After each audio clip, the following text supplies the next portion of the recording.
La ilaha illallah. Video call dan nangis tergesak-gesak tadi ke mayo. Oh, tahan. Sebab tak ikut, kalau ikut sekali.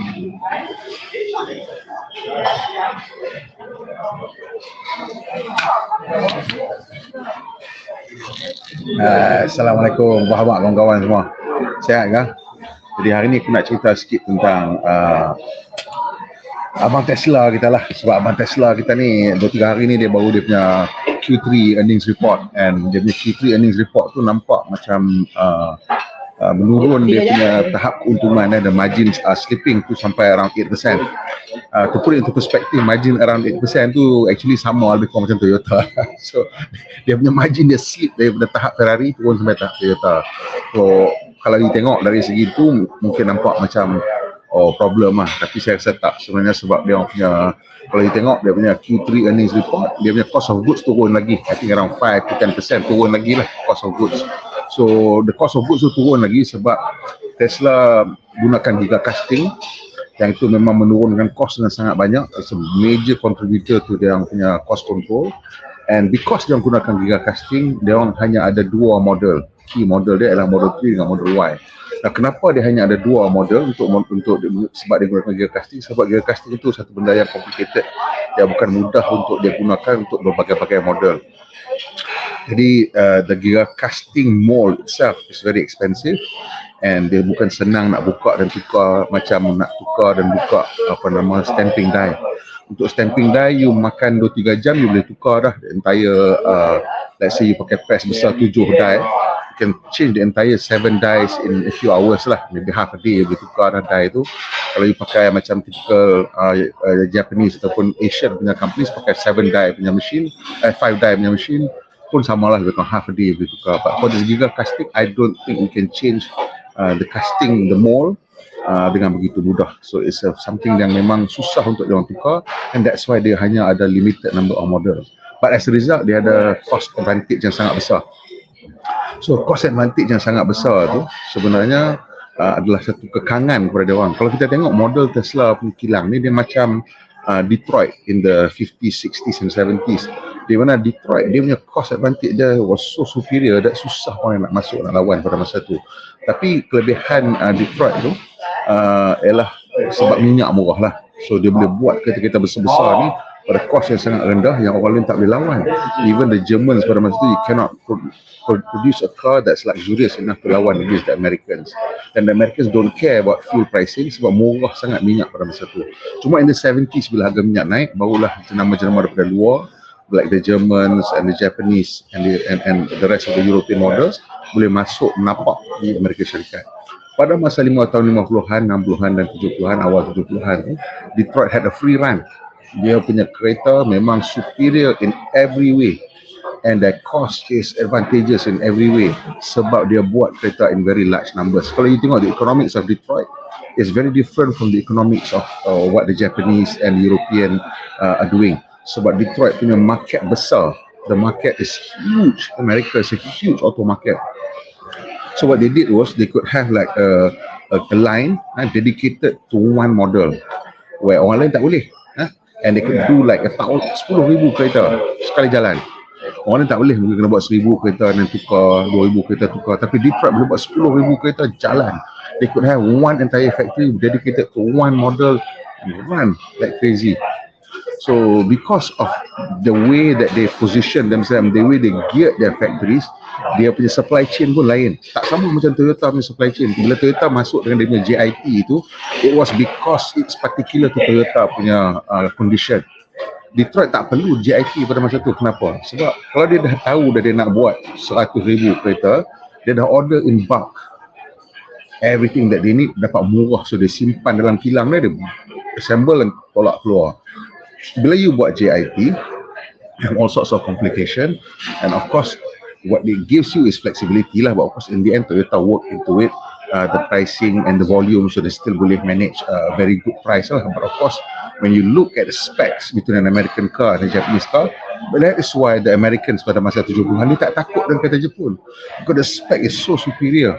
You are getting cars that had electric seats, power window, air conditioning, heated seats, macam-macam features yang kereta macam Toyota Corolla tu simply did not have. That's why masa tu dia pergelak kereta tim Milo semua tu. But of course, times change. Times change and they needed to adapt. And Toyota had the ability to adapt. And the Detroit companies, they did not have that ability to adapt because they never knew how to build cars in the way that the Japanese had to do it. Iaitu to build it to a very competitive cost pricing. And that was something yang they didn't have any kind of skill ataupun experience in doing. Terus sekarang kita tengok Tesla. Of course, Tesla punya Gigacasting tu is something yang gives them a major cost advantage. But it is also a major limitation for them. They cannot change model. That's why you tengok Model 3 tu dah umur 6 tahun baru dapat facelift.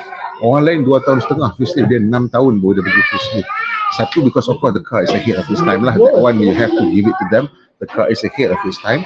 And of course lagi satu, kereta tu dia mempunyai demand yang masih tinggi lah. So obviously Tesla tak fikirkan dia perlu tukarkan. Dia semarket leader dia boleh buat macam tu.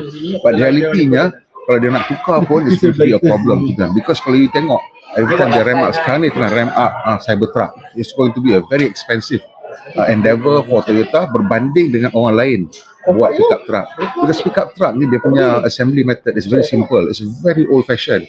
It's leather frame chassis, you longgok cab atas tu, you longgok truck back atas tu, and everything is just so basic. Dia macam lori tau. It's a very basic construction. Tapi kali ni Tesla nak buat dia punya Cybertruck, it's a very advanced construction method dengan gigacasting, dengan stainless steel, dengan itu, dengan ini. Of course bila dia achieve the scale, dia punya cost akan lebih rendah dan lebih kompetitif daripada pickup truck lain. Tapi masalahnya sementara dia nak sampai tu, they are in a very dangerous and precarious situation lah for at least another 6 months before dia nak boleh ramp up to some kind of a reasonable number. Dia punya target, they need to do about 250,000 a year, which I think this year their run rate lah, their alleged run rate yang dia boleh achieve is 125,000 for the year, which means around 10,000 cars a month, which is around 300 cars a day. 300 cars a day is quite a low number for Tesla. And so, and pickup truck dekat US, dia orang they can sell up to 1 million. F-150 pernah jual 19 juta setahun. So kalau parah-parah pun F-150 will still do 750 to 800,000 cars a year. Which means that in order for them to do that, F-150, F-250, F-350, F-40, dia ada banyak kilang yang buat the same product. So for Tesla, they're only building it in one factory, that is Austin. So Austin needs to cater to the entire market of the US. Cybertruck akan keluar di tempat lain. Dia tak akan pergi tempat lain sebab dia terlalu besar. So imagine having to manage this massive production out of Texas. It's going to be something yang has to move really, really fast. But if you have to move really fast, you tak boleh be very flexible. And that is what's happening kenapa sekarang you tengok kereta dia makin simplify, dia buang stok. Signal stok pun dah tak ada dah. Wiper stok dah lama tak ada. Sekarang ni makin simple, they throw away parts. They throw away parts because they need to make the line move as fast as possible. Dia punya takt time sekarang allegedly lah 45 seconds a few months ago, dan sekarang katanya 30 saat. In order for you to run at the takt time of 50 seconds, you have to simplify your production method to bare bones. You tak boleh ada variation yang banyak, variant yang banyak. In fact, Tesla ni punya sampai tahap di mana kalau you nak cat pelem merah yang dia panggil apa nama, intense red, super red, apa tu, RM11,000 tu option tu. That's an RM11,000 option. That is like what? Kalau Proton buat benda maki sampai kemarin lah, tak habis lagi kan. Tapi because Tesla, dia memang macam tu cara dia. They have to simplify everything because they need to run at a very fast pace because they are not flexible. So sekarang cuma cerita dia sama ada syarikat-syarikat lain can take advantage of the inflexibility or not. Of course Toyota punya cerita ialah dia nak take advantage lah. Pasal Toyota keeps talking about a kitchen that can produce so many different kind of dishes, whatever. Because Toyota rasa dia boleh buat lebih banyak model, lebih banyak variation, lebih banyak offering dalam dia punya menu. Itulah yang akan memberikan dia kelebihan. Obviously I don't know which is going to be the correct recipe, which is going to be the one that is better for the country or for the company.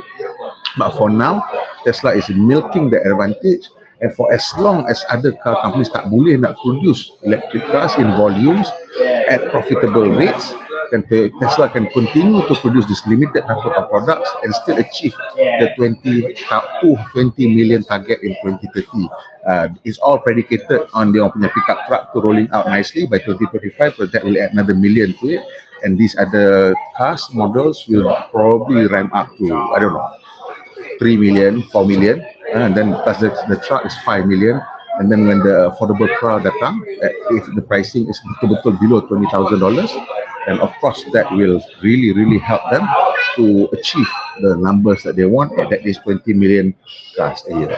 Okay, itu saja hari ini pendek. Saya sebenarnya tengah tunggu flight nak pergi ke Tokyo Motor Show, and kalau besok pagi ada masa lagi kita akan sembang sikit, maybe from Tokyo, ya. Okay, kalau ada apa-apa nak tanya soalan boleh tanya.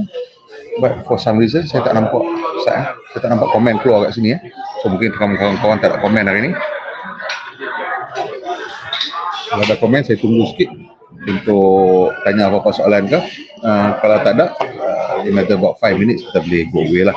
But anyway, I think this is something yang car companies pun sedar, saya rasa, dan cuma macam mana you nak take advantage of it, because price is still a factor, kan. Kalau kata you boleh offer banyak model, banyak variation pun, tapi kalau price tidak kompetitif, you still tak boleh buat.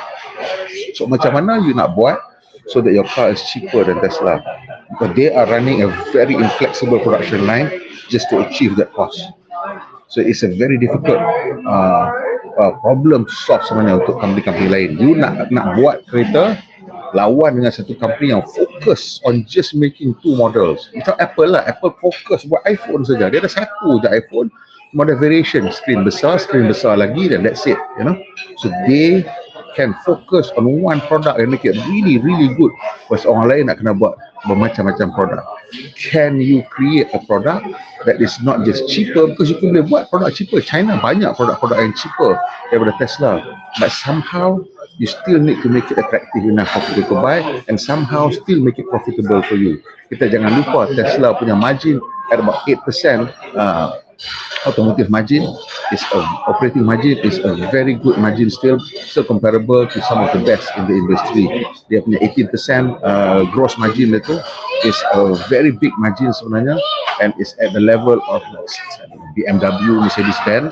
It's a very good margin yang dia dah berjaya capai. Okay, nampaknya macam tak ada apa-apa soalan. Terima kasih Umar. I'm glad you like the content. Kalau boleh tolong saya tekan butang like, kongsi dan kawan-kawan, dan macam biasa tolong tekan butang subscribe kalau belum subscribe lagi, dan tekan butang lonceng kalau tak mau ketinggalan bila kita mau naik video terbaru. Man Malaysia, mana berhemah. Kita jumpa lagi insya-Allah.